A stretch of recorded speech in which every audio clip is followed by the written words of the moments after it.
শিয়ালের লেজ শিয়ালের লেজ পাইছে বলে। তুমি কি করছো এখানে? কোথায় এসেছো এরকম? হ্যাঁ,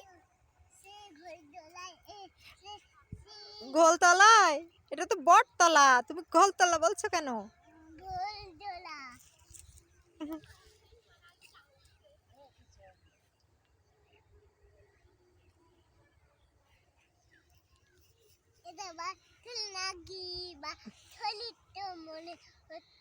তাই তুমি পাথর পেয়েছো? হুম।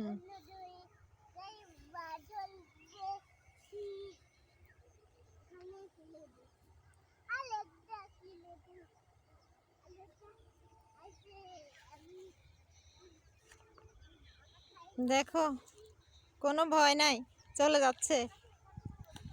কোথায়? বিলের মধ্যে চলে যাচ্ছে বাবা।